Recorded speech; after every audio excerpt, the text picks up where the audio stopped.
कारवाई समोर जाणार होते. अजितदादाचा काय फोन काही आला का तुम्हाला? अजिबात नाही आला. सर, या ईडी इन्क्वायरी मध्ये राजकीय दूर निघतं असं वाटतं.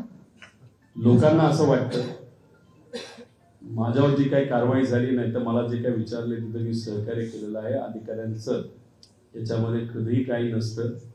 ते त्यांचं काम करत असतात. त्यांना लागणाऱ्या डॉक्युमेंट्स आम्ही हे पुरवत असतो. त्यांच्या प्रश्नाला आम्ही उत्तर देत असतो. त्यामुळे ईडी कार्यालय म्हणून तसं अधिकाऱ्यांकडे बघून मला काही बोलायचं नाही.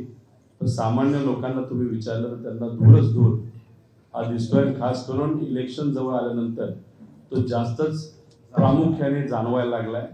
कारण की या धुराला थोडा वास सुद्धा येतो. आम्हाला दिसतो ना. अदृश्य शक्तीचं उल्लेख.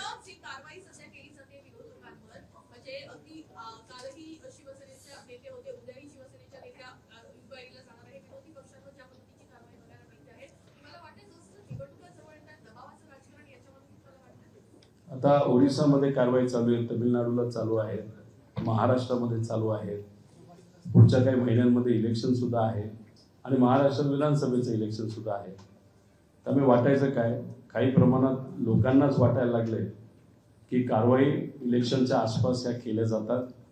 नाही तर कुटुंब जर फोडायचं असेल, नाही तर पार्टी फोडायची असेल तर या कारवाईचा वापर केला जातो असं सामान्य लोकांचं मत झालेलं आहे.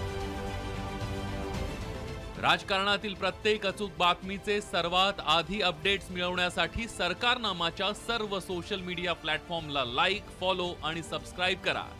तसंच सर्व नोटिफिकेशनसाठी बेल आयकॉन प्रेस करायला विसरू नका.